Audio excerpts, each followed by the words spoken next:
Noah and the Great Flood, a story of obedience and covenant. Introduction. A world in chaos. My friends, imagine a world where the very fabric of humanity has unraveled. A world where violence, corruption, and evil have become the norm. The Bible tells us in Genesis 6:5, the Lord saw how great the wickedness of the human race had become on the earth, and that every inclination of the thoughts of the human heart was only evil all the time. Can you picture it? A world so far removed from its Creator that it grieved God's heart. But in the midst of this darkness, there was one man who stood out, one man who found favor in the eyes of the Lord. His name was Noah, a story of one man's righteousness that helped save the animals of the world and his family from God's wrath.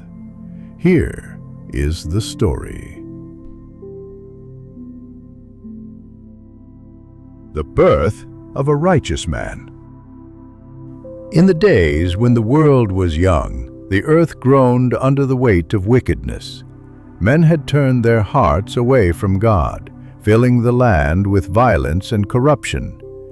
Yet, in the midst of this darkness, a light flickered, faint but unyielding. That light was Noah.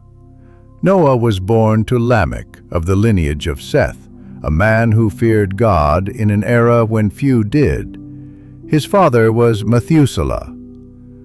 When Lamech held his newborn son in his arms, he whispered a prophecy over him. "This one will bring us comfort from our toil, from the curse upon the ground." Lamech's words echoed the longing of a wearied generation. Since the fall of Adam, mankind had toiled under the sweat of their brow, struggling against the thorns and thistles of a broken world. But Noah, his very name meaning rest or comfort, was destined for something greater. But amidst the darkness, as he grew, Noah walked a different path. While others pursued evil without shame, he sought the presence of God. When men mocked righteousness, he remained steadfast. He listened to the stories of his ancestors, of Adam who had once walked with God, of Enoch who was taken away because of his faith. When Noah was 500 years old, he had fathered 3 sons, Shem, Ham, and Japheth. By the time Noah became a man, the world had reached its breaking point. The sons of men indulged in wickedness without shame. The earth was filled with violence, brother against brother, nation against nation, sexual immorality, sorcery and witchcraft, covetousness, idolatry, love and practices falsehood, blasphemy where the name of the Lord was blasphemed openly and even tolerated, evil was celebrated and applauded openly. It was such an evil in the sight of the Lord, but the world grew worse. Wickedness had reached its peak. The very thoughts of men's hearts were evil continuously. Genesis chapter 6, verses 5 and 6. The Lord saw how great the wickedness of the human race had become on the earth, and that every inclination of the thoughts of the human heart was only evil all the time. The Holy One, who had created man in love, now looked upon the earth with sorrow. "I regret that I have made man," God said, "for they have filled my world with evil." Genesis chapter 6, verses 6 to 7. And since Noah listened, God revealed to him a plan that would change the course of history. One day, God's voice came to Noah. "Noah, the end of all flesh has come before me. The earth is filled with violence, but you have found grace in my sight." And so began the most extraordinary calling of his life, a call to build, to prepare, and to believe. Noah's origins were not just in his birth, but in his faith, the faith that would shape history and bring salvation to the world through the ark. And thus, the journey began. The call to build the ark. One evening, as Noah was praying, the voice of the Almighty came to him. Noah, the end of all flesh has come before me. The earth is filled with violence through them. Behold, I will destroy them with the earth. Genesis 6:13. Noah trembled at the words. The Creator of heaven and earth was going to cleanse the world. Yet, in the midst of judgment, God made a way of salvation. Make yourself an ark of gopher wood. God gave Noah precise instructions, a massive ship, large enough to house his family, 7 pairs of every kind of clean animal, male and female, 2 pairs of every kind of unclean animal, male and female. Noah's family provisions as well as for the animals. It would be his refuge when the floodwaters came. Without hesitation, Noah gathered his family, his wife, his 3 sons, Shem, Ham, and Japheth, and their wives. The Lord has spoken to me, he declared. He will bring a flood upon the earth. But he has made a way of escape. We must build the ark. Now let's pause for a moment. Imagine God telling you to build a massive ship on dry land when there was no sign of rain. People must have laughed at him, mocked him, and ridiculed his obedience. But Noah understood something profound. When God speaks, it is not our place to question. It is our place to obey. The gathering storm. With unwavering faith, Noah took up his tools and began to build. Hammering, measuring, cutting, day after day, year after year. For 120 years, Noah worked in obedience. His hands were not just building a boat, they were building a legacy of obedience. As the structure took shape, towering above the ground, people gathered to watch, to sneer, to scorn. Noah, where is this flood? Where is this rain? They jeered. But Noah kept building, because he knew that when God says a thing, it will come to pass. As he built, he preached to the people, mocking him and jeering at him, warning the people, calling them to repentance. Yet none would listen. Noah continued building according to God's plan. Inch by inch, the ark stood tall, a monument of faith in a world of disbelief.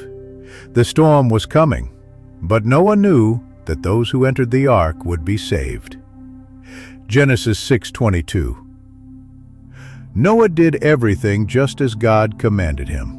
By adhering to the exact measurements, Noah demonstrated trust in God's wisdom and foresight, even when the task seemed daunting. The Bible says in Hebrews 11:7, by faith, Noah, when warned about things not yet seen, in holy fear, built an ark to save his family. Faith is not the absence of doubt. It is the presence of trust in God's promises. Noah's faith was active, not passive. He didn't just believe God, he acted on that belief. Now the stage was finally set. The gathering of the animals. Genesis 7, 8, and 9. 7 pairs of every clean animal, and 2 pairs of unclean animals, of birds, and of all creatures that move along the ground, male and female, came to Noah and entered the ark. Then something extraordinary happened. From the forests, the fields, and the skies, animals began to come, 2 by 2. The people who mocked Noah now watched in astonishment as lions and lambs, eagles and doves, elephants and deer made their way toward the ark. The people of the land saw and marveled, yet still they did not believe. It is a strange thing indeed, Noah, "But we will not turn from our ways," they declared. Noah grieved for them, knowing their fate was sealed. But still, he obeyed. You see, when God ordains something, even nature obeys. The animals knew what mankind refused to believe, that judgment was coming and salvation could only be found inside the ark. As the last animal entered and the provisions were stored, the sky above darkened. Clouds gathered, thick and heavy, unlike any before. A deep silence settled upon the land. Then the voice of the Lord thundered once more. "Noah, enter the ark, you and all your household, for I have seen you are righteous before me in this generation." Genesis 7:1. Noah led his family inside, 8 in total. The moment he stepped across the threshold, the Lord himself shut the door. Genesis 7:16. And then the heavens open. The flood begins. The day began like any other, until the ground trembled. With a roar that shook the foundations of the earth, the great deep cracked open, its hidden waters exploding upward. Simultaneously, the heavens split apart as if torn by an invisible hand, releasing torrents that had never before touched the earth. Genesis 7:11. Noah, 6 centuries old, watched as creation unraveled. What began as puddles became rivers, then oceans. The waters didn't merely rise, they conquered. Villages dissolved like sandcastles. The very mountains, those symbols of permanence, vanished beneath the churning waves. Then came the screams. Fists pounded against the ark's sealed door, the same door they'd mocked for generations. "Noah! Mercy!" But divine patience had expired. The same hands that once ignored Noah's preaching now clawed at the wood grain. The voices that had laughed at his warnings now shrieked in terror. Inside the ark, silence. The 8 souls sat surrounded by the sounds of judgment, the wailing outside, the creaking timbers within, the relentless drumming of rain on the roof. For 40 days and nights the waters reigned supreme. Genesis 7:12. Every living thing that drew breath, every farmer, every child, every creature of field and forest succumbed. Genesis 7:21. The world they knew was erased, its wickedness purged by the very waters that had once nourished it. Yet, in the midst of wrath, mercy. The ark rose steadily, lifted not by waves but by the hand of him who judges justly and saves completely. The same waters that destroyed the world bore up the vessel of salvation. Outside, chaos, death, finality. Inside, stillness, life, and the quiet assurance of God's faithfulness. The waiting in the ark. For 40 relentless days and nights, the deluge continued, a ceaseless roar of water against wood, the ark groaning as it rode the churning waves. Inside, the air hung thick with the scent of damp timber and animal musk, the darkness punctuated only by the occasional cry of creatures.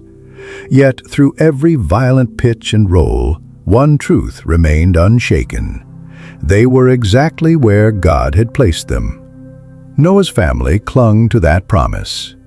Outside, the world was perishing, but inside the ark, there was peace. Not because the storm wasn't real, but because obedience had positioned them beyond its reach. The first signs of hope. After 5 long months, the waters began to retreat. Noah, weathered but unwavering, opened the window and released a raven, a creature of carrion suited for desolation. It never returned. Next, a dove took flight, its wings beating against the empty sky. It returned with nothing, no branch, no resting place. The earth was still buried. But 7 days later, the dove flew out again. This time, it came back with a freshly plucked olive leaf, a tiny, vibrant testament to life rising from the ruins. When Noah sent the dove a third time, it didn't return. The silence was its own proclamation. The judgment was complete. The new beginning had come. The lesson of the olive leaf. That small green sprig was more than proof of dry land. It was God's signature on His promise. The same hand that had unleashed the flood had now stilled it. The same voice that had shut the door was now summoning them forth. Noah and his family stepped out onto a world washed clean, the soil glistening with the mercy of a second chance. The ark had done its work, but it was never about the boat.